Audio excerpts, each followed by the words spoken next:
Hey guys, thanks for tuning into this week's episode. Just a quick disclaimer here. I had the wrong mic on, so I apologize in advance for the terrible audio. It sounds like I'm talking through a phone, through another phone, through a third phone that's in a can that's in space. So we got it to the point where we can hear it. So again, apologize in advance and enjoy the show.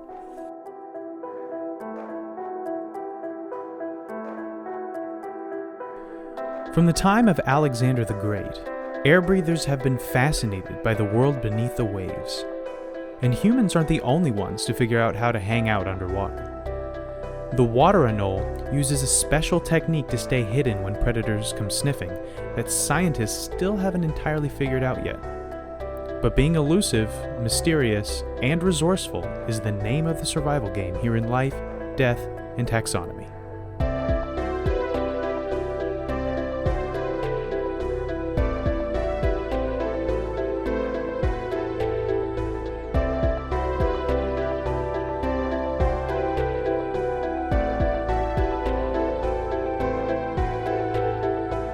Welcome back to Life, Death, and Taxonomy. It's your 30 minutes of interesting animal information, and I'm Joe. And I'm Carlos. Thank you to Cassie for our new theme song. Hear more of Cassie's music by searching Cassie Michelle on YouTube. And today we're talking about a familiar-looking lizard with an unfamiliar, amazing ability. Yeah, I love our new theme song. It's so chill, but mysterious. This is the kind of music that I listen to all day at work. Yeah, the chill hop. Yeah, chill hop, lo-fi, synth stuff. It's great. It's so relaxing. It gives me some Stranger Things vibes too, which I like. That's what got me interested in that music genre in the first place. I was like, I like the Stranger Things intro music. So what if I could just listen to that? I like the chill wave stuff, and I like the synth wave stuff. And then one of Cassie's videos had that vibe, and I'm like, this would be a good theme song. And she did it. So go listen to her. Yes, go do that. We're talking about the water anole. The best anole. I've heard it said anole. I've heard it said anole. And since Coyote Peterson said anole, the current pope of animals, sure. then he is. We're going with an anole. He's the American Steve Irwin. Yeah, I mean, Steve Irwin's kids are probably still the Steve Irwin of everywhere else. Yeah, they've got vibrant and thriving Instagram presences, and they're very good. But I get that vibe from Coyote Peterson, where he's like a big animal nerd. Yeah, and he's always wearing like the explorer outfit, and he's not afraid to like dig his hands into some crevice to grab something or get bit by something. I always like how, like, in his videos, they'll be, like, traipsing through the wilderness. And he's always going as fast as possible. Like, they were on an urgent mission. He's running through the rainforest. The poor camera guy. Just tripping over snakes the whole time. But enough about coyotes. We're talking about lizards. Yes. The water anole. But we're going to call it here Newman's Nightmare, which I'll explain later. Okay. Rango Unchained. It's okay. It's a bit of a stretch. And the Lizard of Oxygen. The wonderful Lizard of Oxygen. I'm pretty proud of that one. But here is the binomial name.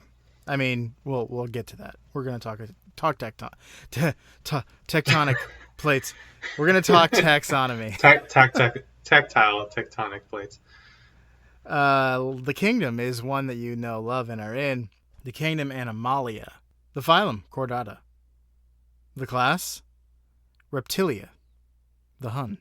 The order is Squamata. We've done this before. Yeah, what's Squamata with you? Yeah. The suborder is Iguania. Lizards. The family is Dactylidae. Oof. Dactyloidae? Dactyloidae? Yeah, that sounds right. The genus is Anolis. It's an anole. Yep. That's what those are. And then the species is Aquaticus. Water. It's a water anole. Yep, that's exactly what it is. Anolis aquaticus. I see anoles all the time, Yeah. but not this one, for sure. Yes. Well, would you like me to describe it? Nope, I want you to take part in my You don't want favorite. to just go ahead and skip that? No, I want you to take part in my favorite part of the show. Okay. You know what part of the show that is, and it's not the description. Oh, I thought it was the description. It's not measure up. It's not the intro. It's critter groups. Part of the show where I ask you a question, and that question is the same every time. What is the name of the collective noun for this animal? What's the name of a group of this animal? Or what is the term of venere? It's all the same thing. We're talking about lizards because I couldn't find one for anoles. And I don't think we've done lizards before. The last lizard we didn't do critter groups, so this is a first. If you saw a group of lizards, would you say, hey, that is a pretty sweet A, parade of lizards, B, lounge of lizards, C, pouch of lizards, or D, scurry of lizards? It's a lounge of lizards. Is it Final answer. final answer? Yeah. Ding, ding, ding. How did We've you done know this that? before. Oh, have we?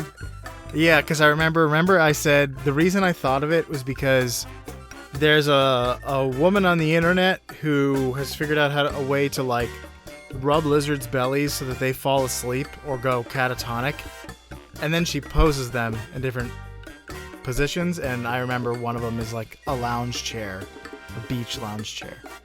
So I thought lounge. Which episode did we do? Was it the A morning gecko? gecko? The morning gecko, no? Wasn't I it? mean, it's not a lizard. I probably would have found geckos. It is a lizard. I mean, yeah, I guess. In the same way, like a toad is a frog. But all right, well, good job. I feel like I've deprived everyone because we've done this one already. I should have found something else, or at least a different name for it. I was very attracted to parade. It's not alliterated.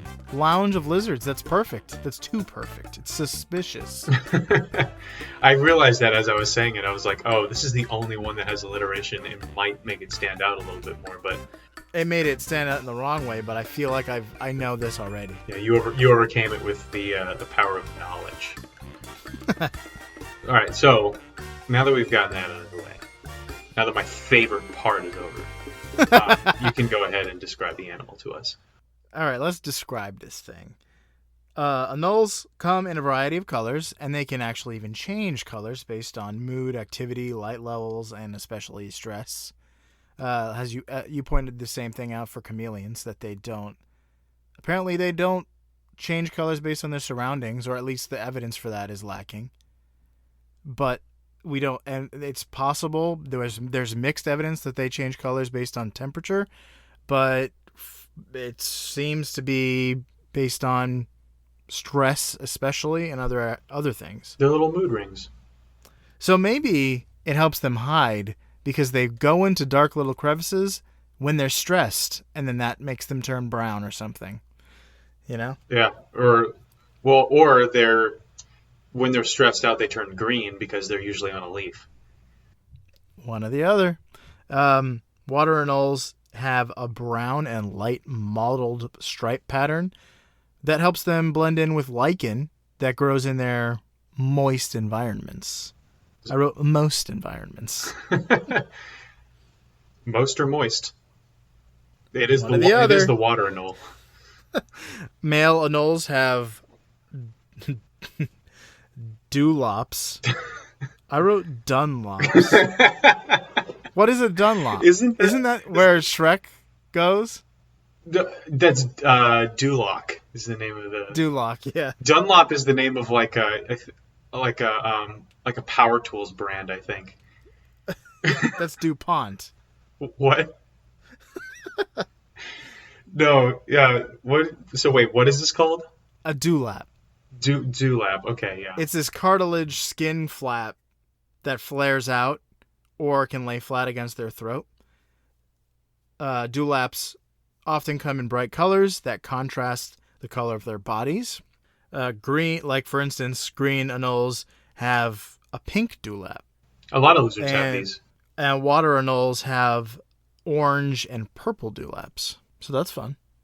So these are their general body shape is extremely familiar to Floridians Yeah. because they're everywhere. And then they just have this neck sail they extend out. Yeah. We have brown ones mostly. Brown and light tan, and some green ones. Yeah, but now we have this. Well, I don't live in South Florida anymore, but in South Florida, there's the curly-tailed lizards that eat the anoles. So they're now before I left, I was just seeing tons of curly-tailed lizards everywhere, and I stopped seeing the smaller anoles. Yeah, I've seen Invasive species. they like to crawl into my porch area, which is screened in, but they find a way in because I think the bigger ones can't get in there. So the anoles are in my porch, pooping on the ground, which is fun. Good for them. I look for like ways to deter anoles and lizards and stuff from coming in. It's to And buy a crow. No, they said sprinkle cayenne pepper Huh. on the ground. But I just the other day saw one sitting in a pile of cayenne pepper, just enjoying the sunlight and having not a care in the world. Lapping it up, putting it on his invertebrates. Ooh, spicy. Spicy June bugs. Are you ready for the best part of the description, the beloved measure up segment? Sure, I'll take one. I'll take it. Okay. Welcome to the beloved measure up segment, the official listener's favorite part of the show. The part of the show when we present the animal size and dimensions in relatable terms through a quiz that's fun for the whole family. It's also part of the show that's introduced by you when you send in an audio of yourself saying, singing, or chittering the words measure up into ldtaxonomy@gmail.com. Have you given up on trying to say that all in one breath? I just forgot. I feel like that was pretty quick, though. It was pretty quick. We do have a new measure up intro this week Nice. from Elizabeth. Our friend Elizabeth? Our friend Elizabeth, wife of Andrew, who we mentioned last week because he has a peanut allergy. And we were talking about George Washington Carver. Yes. Okay. Lay it on me. Mm-hmm. Do your best impression of it. No. Without further ado, the listener's favorite part of the show. I said that bad. Measure up! Boisterous and nasally. It was boisterous. Yeah, it was. I liked it. There were other people involved. It was a group effort. It was a group effort. At least there was support in the background. Yeah, it's supporting cast. Awesome. I'm pumped now. Enthusiastic. I am pumped. That was definitely enthusiastic. Thank you, Elizabeth. Let's talk. Oh, before we get into it, also our old pal, Some Rando, also known as Mindset Reframed, said that he liked the intro. He said it was perfect. Nice. The intro music. So thanks. Thanks, Rando, for your input. Go listen to Cassie. And thanks, Cassie, for creating the music in the first place. Yeah. Let's talk about the length of male anoles in general. We're talking general anoles, the family in the family that make up anoles. So in general, they are 4 and 8 centimeters, or 1.5 to 3 inches. Some species, like the night anole, can reach up to 7 inches. And other species can be as small as just 1 inch. Is it night in dark time, or KNIGHT? or as in the dark ages? As in the dark ages and beyond. So let's call it 3 inches. How many anoles go into the height of Costa Rica's largest volcano, the Irazu volcano? Not another mountain height one. Well, here is an actually helpful hint, I think, maybe. The volcano's largest active crater is 900 feet, or 275 meters deep. Okay, so There's also a lake in one of these craters that's so rich in minerals that it can change colors from green to red, much like some anoles. Although I don't know if they can turn red. Green I've to never green. seen a red one. Yeah, green. But they can change colors. All right, so I know it's at least 900 feet deep. the crater goes below the root of the mountain. I suppose that is possible and makes it way more unhelpful of a hint. Volcanoes do Yes. release magma from the earth. Technically, yes, the hole in a volcano is deeper than, taller than the mountain. But we're talking crater. We're not talking about a lava column. I mean, 900 feet is not that tall for a volcano anyway, so that would be a pretty small volcano if the crater was deeper than that. Let's go with 18,000 feet. Okay. Because that's half of what I'm pretty sure Mount Everest is. So that sounds pretty good to me. And what is the measurement that we're going with the 3 inches. 3 inches. Did I say 1,800? Yes. No, 18,000 feet is what I meant to say. Sorry. 18. For some reason, that's what I figured. Yeah. 18,000 feet. 1,800 feet is nothing. That's a foothill. All right. So 18,000 times 12 to get the inches is 216,000 divided by 3. And that's not, yes, 72,000. Yes, that sounds, the math is right. The estimation is probably way off, but we're going to go with it. 72,000 anoles going to the height of Costa Rica's tallest mountain with the cool minerals. Or tallest volcano, sorry. Okay. Final answer? Oh, yes. Okay, the correct answer is 42,900 anoles. Oh boy, so this is a tiny volcano. The volcano is 11,260 feet. Oh, it's cute. Or 3,432 meters high. Interesting.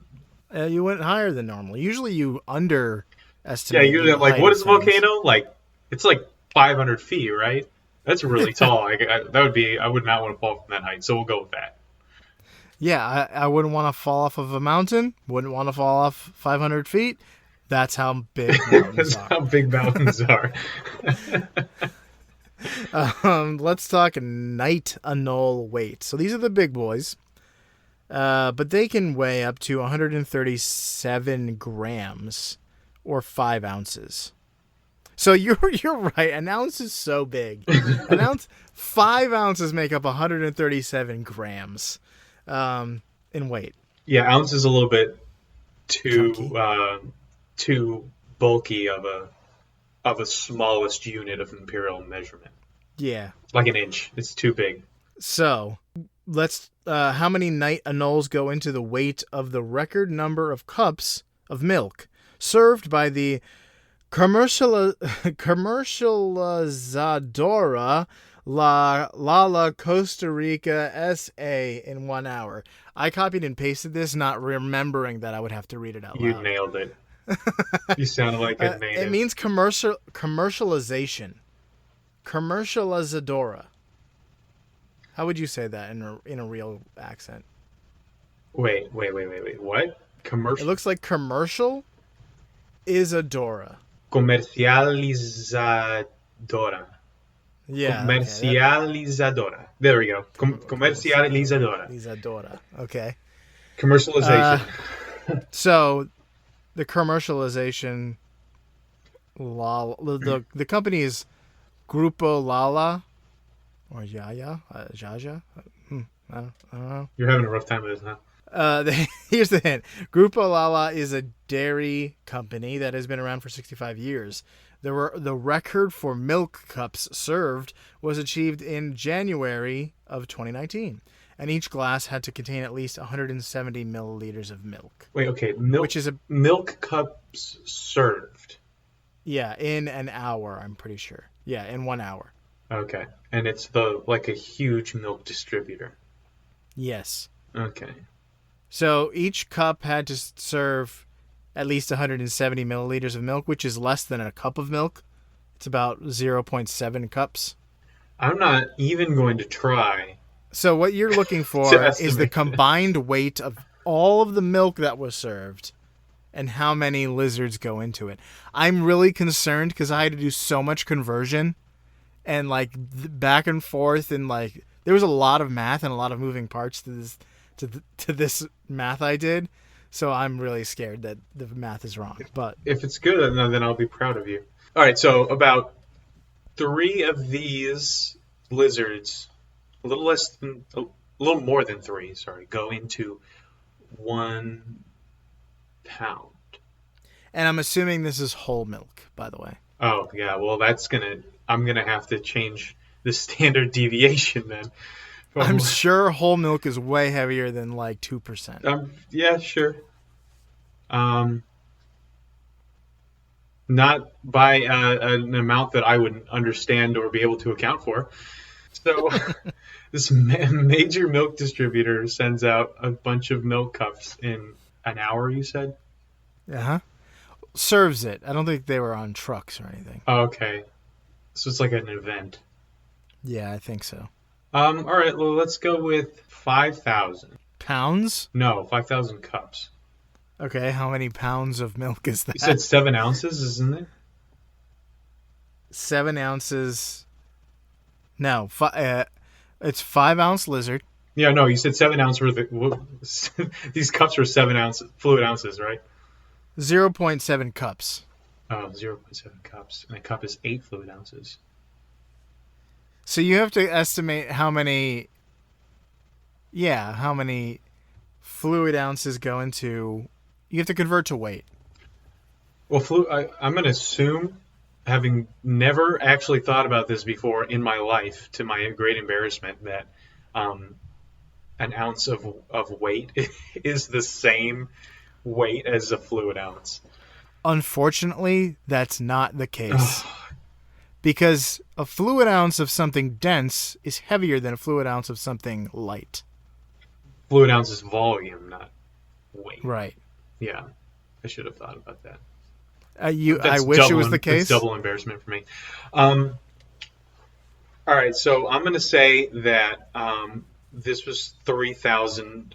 No, I'm going to say this was 2,500 pounds worth of milk, which means that 2,500 times 3 is 7,500, which is how many anoles go into the weight of the milk that was served on that glorious, glorious day. So you think it's 7,500 anoles? Mm-hmm. Oh my gosh. 73.53. No. How did you do that? Oh man, I don't know why I try. Why do I try? So like, just how many, based on your, like, it's 22,298 pounds of milk. Or 1042.3 kilograms. I assume that there are 5,000 cups served. And then I just cut that number in half to get 2,500 pounds. So I assumed that each cup was half a pound. So half a pound? Yeah. For less than a cup of milk? I don't know how much. I've picked up a cup of milk before. It's less than a cup. Do you know a cup of a liquid is like not a drink, barely enough for a drink. If I got the answer right, I got the answer right. You did, but like, oh my gosh, I want to point out the fortune that was at play in this. Okay, fine. I'll admit that I was in my head. I was imagining a full like glass of milk. That's about half a pound, rather than the measuring cup of milk, which is a lot less. But whatever, I don't have to show my work. No, a win is a win. I forget. What are we talking about? I forget what we're doing. I need a nap. Let's get into some. I need a warm glass of half a pound of milk, and I need to go to sleep. Half a pound of milk. Oh my gosh. Tell us more about this lizard. So anyway, 7,000 anoles go into the amount of milk that was served that day. So let's talk fast facts. Dewlaps. Let's get back to dewlaps. We haven't talked about them enough. Dewlap is a perfect place. Dewlaps are used to signal several things for these lizards. They can signal to potential mates, they can deter predators, or they can warn territorial rivals. Although if something started like flaring out a little tuft of skin and I wanted to eat it, it wouldn't stop me. Dewlaps may also help them tell different species apart. So several species look very much alike, except their dewlap color. So if you have an orange dewlap and you see somebody like flaring a purple dewlap, you're gonna be like, get out of my territory. You're not my friend. Or at first you're just like, hey, look at that stud over there. Yeah, You know, yeah, look if at you're that stud. female. And then he flares out a purple dewlap and is like, never mind. Ugh, a purple. You look exactly like me except for that purple dewlap, and I hate it. It makes me sick. I want to either attack you or run away. Anoles are territorial.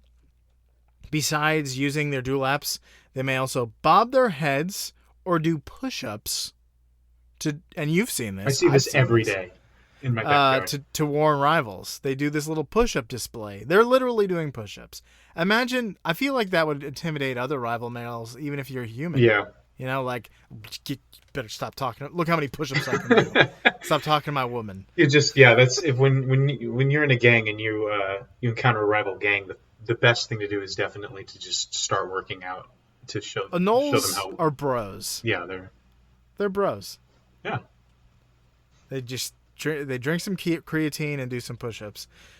It's these really jerky push-ups too. It doesn't look like they're really working at it. It's just kind of like it looks so easy. It's like they're snap explosive. down, snap back up. Yeah, they explode. They explode. You can't. They're not breathing with each one though, so they're not really making best use of their muscles. But whatever. Somebody get these guys a fitness coach. Well, if that doesn't work, they may fight it out by biting and vocalizing to fight off their rivals. If an anole is removed from their territory by a person, a child, putting it in a bucket and feeding it ants until it unfortunately dies, that never happened in real life. It's not something I'd ever did. They are able to find their way back, and we aren't sure how they do that. So if they're removed from their territory, they can homeward bound their way home. I don't know if that works over a period of like a distance of miles. Yeah, take it to another state and it'll find its way back. But if you remove it by maybe a football field, it can figure it out. It's like a salmon. Or carrier pigeon. Or monarch butterflies. Lots of animals. It's like we don't know if it's the magnetic field changes or their moms. They're just their memories. Yeah, or genetic memory. Mini maps. Yeah, mini maps on their HUD. Google Maps. Anoles are opportunistic eaters, and they will pretty much eat anything that fit in their mouths. Most prefer small invertebrates like insects and spiders, but some species can eat small mice and birds. Oh boy! Some will even drink nectar or fruit. So if you put out a hummingbird feeder in lizard territory, you might attract anoles to it to drink that sweet, sweet water. Speaking of water anoles prefer insect nymphs, so like little water bugs, which they hunt for in the water. Anoles hunt prey by sight and prefer, not by faith, and they prefer moving prey. These worldly, carnal lizards. They prefer moving prey, and I don't know if you've ever seen this, but I've seen like a lizard chasing a beetle, and the beetle will stop, and the lizard will stop. It's like he hasn't gotten there yet, but if it's not moving, what's the point? Yeah, that seems counterintuitive. But maybe he thinks that if the beetle stops and he stops, then the beetle won't be able to see him. Oh, so maybe it's like, oh, he'll fly away if I... We don't know. But they like to... they'll also eat flowers, so they don't need them to always... It's their food sources to always be moving. But they seem to prefer moving prey. If you look at an anole with the naked eye, they may appear toothless, but they have very small pointed teeth that allow them to grab onto prey. I can attest to this But because they've bitten my finger before. I was at a kid's birthday party when I was a kid, and he put 2 lizards on his ears like earrings, and they were biting his earlobes. He's a hero, a fashionista, Yeah.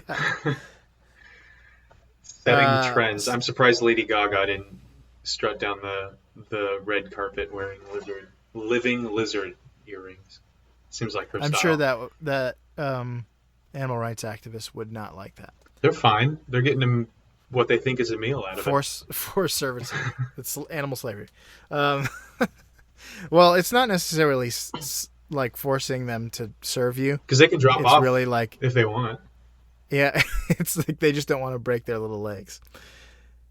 So only Cuban false chameleons have blunt molars because they specialize in eating snails, and they need to get through those shells. All the rest have very pointed teeth. Everything including spiders, centipedes, grasshoppers, snakes, frogs, birds, monkeys, mammals, and Calvin eat anoles. He only eats the lizard tails. That's true. He's a true connoisseur in that regard. Water anoles avoid predators through some interesting means, which we're going to talk about now. All right, it's time for the major facts. We are. I don't know how far we are in the. So I'll go quickly. So lizards tend to be pretty low on the food chain, as you mentioned. Everything eats them, including some of our listeners. And unless you're an iguana, monitor lizard, Gila monster, Komodo dragon, you're probably lunch for a wide variety of predators. So most lizards have 2 responses when they encounter a potential threat. They either run for cover or freeze in place. And since most predators can see something that's moving better than they can see something that's standing completely still, freezing is usually a good tactic. But if the predator relies on a sense other than sight, then that's not a good tactic. And running can be a good option unless the thing you're running from can chase you into the cover, whether it's like a bush or a rolled up garden hose or whatever. So it usually doesn't help when another lizard is attacking you. So what is the safe distance? Yeah, or a snake. Or a grasshopper. A little boy with very small fingers. Yeah. To get that sweet, sweet chicken tasting goodness. Yeah. I'm glad that he reported on what it tasted like so that we don't have to figure it out. So the safest option for the water anole is to do what they do best, is go swimming. The water anole usually darts for the nearest body of water when surprised or threatened. And usually, because they spend a lot of their time on cave walls and things like that, and with water underneath, they just let go of the cave wall and fall.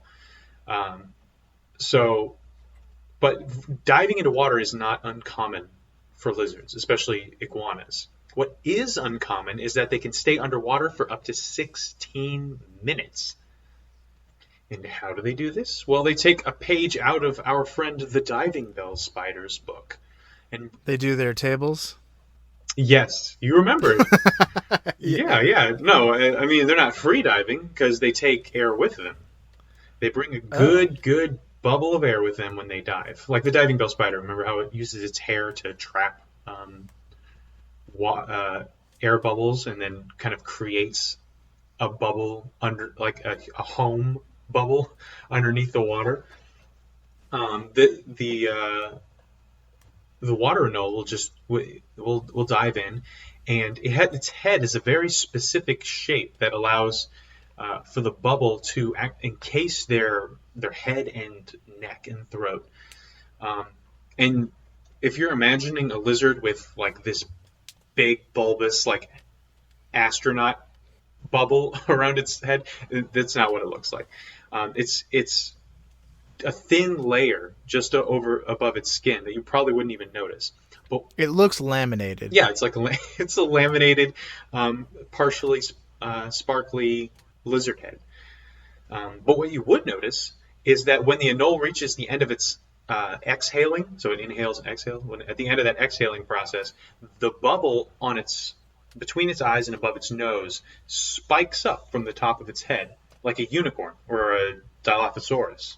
You know, the dinosaur that kills Nedry in Jurassic Park. Okay. Nedry was played by. Doesn't that it flares out to the side? Right. So in the movie it has these like big frills that come out to the left and right, but it also has this ridge down the middle of its nose, and they also the prevailing theory is that they didn't have the frills at all. Oh.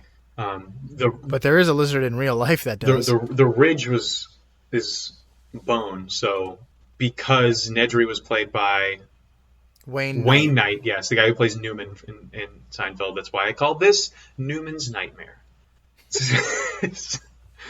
The whole exchange for breathing for the water anole looks like one of those squish toys that randomly bulges out when you squeeze it hard enough.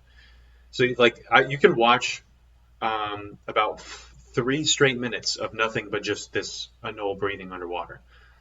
So it'll breathe in. You'll see its little rib cage expanding, and then it'll exhale, contract, and then at the very end of that exhale, it'll kind of like pop, and the bubble will stick up out of its head, and then it breathes in again, and the bubble goes down. So it's kind of like this. It's not like a smooth thing. It's like it's trying to push the air out of its nose until it like crosses some threshold and just pops up the bubble up. A biologist actually recently discovered this just a few years ago. So they're still not exactly sure how this works. What they do know is that the lizard's skin is extremely hydrophobic, which means it harbors an irrational and debilitating fear of water. No, I'm just kidding. It actually means that it doesn't absorb water, and water droplets just like roll right off of it, like your car. That's about all I can think of. Yeah, your car. It doesn't get soaked in like your shirt or whatever. So that when it is surrounded by water, the water is separated by this veil of air that the anole can expand and contract as it breathes. But what they don't know is how it gets new oxygen. Because it's down there for 16 minutes. It's a long time to hold your breath when you have the tiniest lungs. They're not the tiniest. Maybe he makes a wish and counts to 3. Come with me, and you'll be in a place with a lot of oxygen. Yeah, that would be great. He's the lizard of oxygen. Well, because by exhaling into its face bubble, it has to be filling it with CO2, which it re-inhales.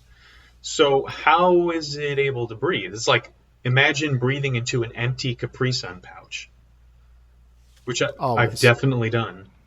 Yeah. And it's contrary to what I thought. It's not a source of infinite air. You won't get very far. I guess it's good if the anole is hyperventilating.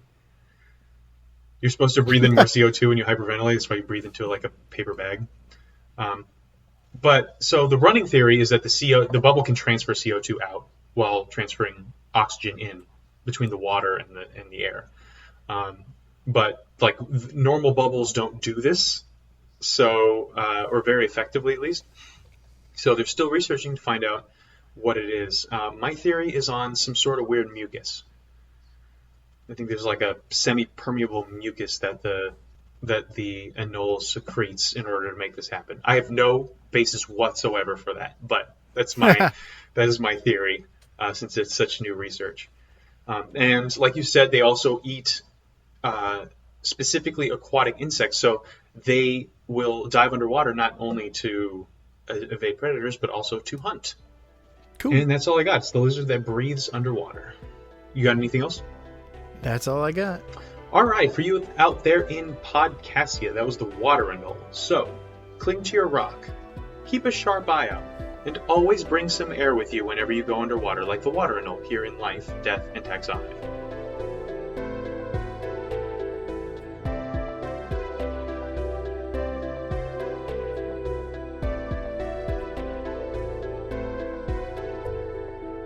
Hey everyone, Carlos here. Just wrapping things up this week by asking you for a huge favor. If you haven't already, we'd love it if you could subscribe to the show. Also, if you could leave a review on Apple Podcasts and even send up a Measure Up intro would be awesome.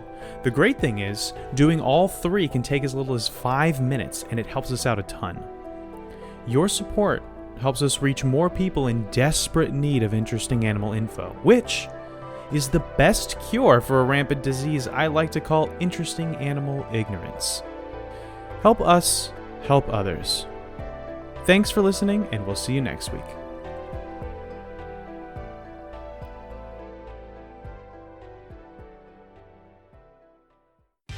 Life, Death, and Taxonomy is my favorite in the world podcast. Woo! He breathes underwater, but he doesn't breathe water. They're breathing, and they're underwater.